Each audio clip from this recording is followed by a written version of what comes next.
കളിയാട്ടം. അതെ, ഈ വേൾഡ് കപ്പിലെ ഏറ്റവും വലിയ അട്ടിമറി. റൗണ്ട് 32-ൽ ജർമ്മനി നെതർലാൻഡ് പുറത്തായി. ഇന്നലെ നടന്ന മത്സരത്തിൽ ജർമ്മനി പരാഗ്വേയുടെയും നെതർലാൻഡ് ആഫ്രിക്കൻ കരുത്തായ മൊറോക്കോയുടെയും പുറത്തായി.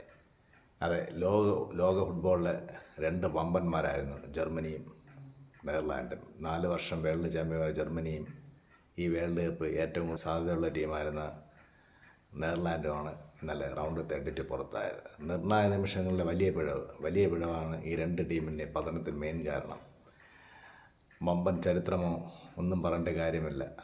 അതാത് ദിവസം ഗ്രൗണ്ടിൽ എന്ത് കാണിക്കുമോ അതായിരിക്കും ഒരു ടീമിൻ്റെ വിജയം, അത് എത്ര കുഞ്ഞൻ ടീമായാലും. ജർമ്മനി പരാഗ്വേ മത്സരം.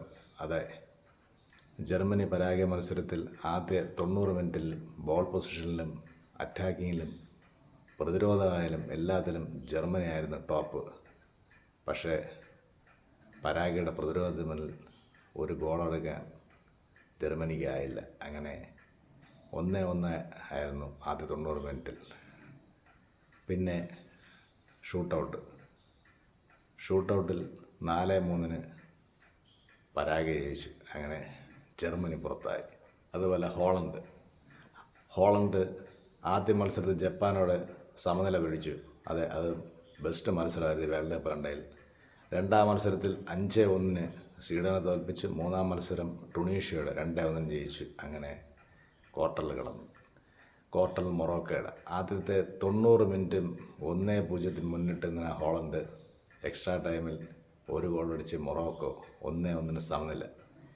ഇതേപോലെ ഈ ബോൾ പൊസിഷനിലും ഷോട്ട് ഓൺ ടാർഗറ്റിലും അറ്റാക്കിങ്ങിലും എല്ലാത്തിലും നെതർലാൻഡായിരുന്നു മുന്നിൽ. പക്ഷേ ഗോളടിക്കാൻ വലിയ പാടുപെട്ടു. അതോടെ എക്സ്ട്രാ ടൈമും ഷൂട്ടൗട്ടിലേക്ക് കടന്നു. ഷൂട്ടൗട്ടിൽ ബോൾ വലയിലാക്കാൻ കഴിഞ്ഞില്ല, പുറത്തായി. കഴിഞ്ഞ വർഷം ഇതുപോലെ തന്നെ അർജൻറ്റീനയുടെ ക്വാർട്ടറിൽ തോറ്റു പുറത്തായി.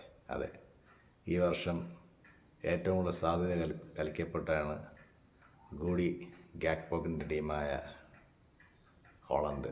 What a team. ബട്ട് ചരിത്രമല്ല ലോക ചാമ്പ്യന്മാരെ തീരുമാനിക്കുന്നത്. നിർണായക നിമിഷങ്ങളിലെ പിഴവില്ലാതെ കളിക്കുന്നവരാണ് യഥാർത്ഥ ചാമ്പ്യന്മാർ.